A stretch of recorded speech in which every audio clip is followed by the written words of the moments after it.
السلام علیکم۔ اس ویڈیو میں ہم جانیں گے کہ شداد کون تھا، اس نے کیسے خدائی کا دعویٰ کیا اور کس طرح اللہ نے اسے عبرت کا نشان بنا دیا۔ اس نے دنیا میں ہی اپنی جنت تیار کی۔ شداد اس دنیا کی طاقتور ترین قوم عاد میں سے تھا۔ اس قوم کے بارے میں کہا جاتا ہے کہ ان کے جیسی قوم نہ تو اللہ تعالیٰ نے ان سے پہلے کبھی تیار کی اور نہ ہی ان سے بعد۔ اس طاقتور ترین قوم کا بادشاہ شداد تھا۔ شداد نے یمن سے لے کر عراق تک حکومت کی۔ اس نے اپنی طاقت کے زور پر بڑے بڑے بادشاہوں کو زیر کر لیا تھا۔ جب حضرت ہود علیہ السلام نے شداد کو اللہ تعالیٰ کی وحدانیت کے بارے میں بتایا اور ایک اللہ کی عبادت کرنے کا کہا تو شداد نے حضرت ہود علیہ السلام سے پوچھا کہ اگر میں اللہ تعالیٰ کی وحدانیت پر ایمان لے آؤں تو مجھے کیا حاصل ہوگا؟ تو حضرت ہود علیہ السلام نے فرمایا کہ تم پر جنت حلال ہو جائے گی۔ تو شداد حضرت ہود علیہ السلام سے پوچھنے لگا کہ یہ جنت کیا ہے اور اس میں کیا ہے؟ حضرت ہود علیہ السلام نے شداد کو جنت کی نعمتوں کے بارے میں بتایا تو شداد حضرت ہود علیہ السلام سے کہنے لگا کہ یہ کون سی بڑی بات ہے، ایسی جنت تو میں بھی تیار کر سکتا ہوں۔ حضرت ہود علیہ السلام نے شداد کو اس کے اس کفر و شرک سے روکنے کی بہت کوشش کی، لیکن یہ باز نہ آیا۔ شداد نے اپنی سلطنت کے بڑے بڑے کاریگروں کو اکٹھا کیا اور ارم کے مقام پر 20 کوس لمبی اور چوڑی جنت بنانے کا کہا۔ شداد کی تیار ہونے والی اس جنت میں سونے اور چاندی کی اینٹیں لگائی گئیں، اس میں ہیرے اور جواہرات کو لٹکایا گیا۔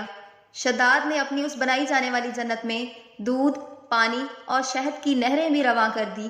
دنیا جہان کے خوبصورت درخت، پودے اور پھول بھی لگوا دیے اور اس جنت کو طرح طرح کے جواہرات سے مزین کر دیا۔ قوم عاد بڑے بڑے محلات کو تراش کر بنانے میں ماہر تھی۔ شداد نے یہ فیصلہ کیا کہ جب تک اس کی بنائی جانے والی جنت مکمل طور پر بن نہیں جاتی وہ اس کو نہیں دیکھے گا۔ شداد کی اس جنت کو تیار ہونے میں 12 سال لگے۔ 12 سال کے بعد جب یہ جنت تیار ہو گئی اور اس کو طرح طرح کے ہیرے جواہرات کے ساتھ مزین کر دیا گیا تو شداد کو اس کی جنت کے تیار ہونے کا پیغام پہنچا دیا گیا۔ شداد اپنی جنت کو دیکھنے کے لیے اپنی فوج کو ساتھ لے کر جنت کی طرف نکل پڑا۔ شداد ابھی جنت کے دروازے پر پہنچا ہی تھا کہ اس نے اپنے سامنے ایک شخص کو کھڑا ہوا دیکھا۔ شداد اس شخص کو دیکھتے ہی پہچان گیا اور اپنے حواریوں سے کہنے لگا کہ یہ شخص مجھے جنت میں داخل نہیں ہونے دے گا۔ شداد کے حواریوں نے پوچھا کہ یہ شخص کون ہے اور یہ تمہیں جنت میں کیوں نہیں داخل ہونے دے گا؟ تو شداد نے کہا کہ یہ ملک الموت علیہ السلام ہے جو کہ میری روح کو قبض کرنے کے لیے آئے ہیں اور یہ مجھے جنت میں داخل نہیں ہونے دیں گے۔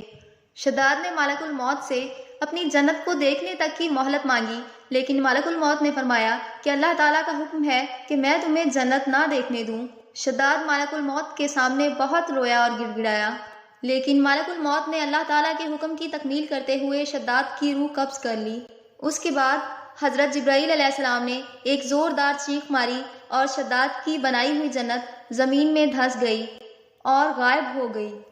شداد کی قوم اس عبرتناک انجام کے بعد بھی باز نہ آئی۔ جب قوم عاد ہدایت کے قابل نہ رہی تو اللہ تعالیٰ نے حضرت ہود علیہ السلام سے کہا کہ آپ اس علاقے سے چلے جائیں۔ ان کے جانے کے بعد اللہ تعالیٰ نے قوم عاد پر خوفناک آندھیاں مسلط کر دی۔ اللہ تعالیٰ کی طرف سے آنے والی وہ آندھیاں اور طوفان 7 راتیں اور 8 دن تک چلتی رہیں، یہاں تک کہ وہ ساری قوم زمین کے اندر دھسا دی گئی اور غرق کر دی گئی۔ ان کی ساری وادی ایک ریت کے صحرا میں تبدیل ہو گئی۔ اگلی ویڈیو تک کے لیے اللہ حافظ۔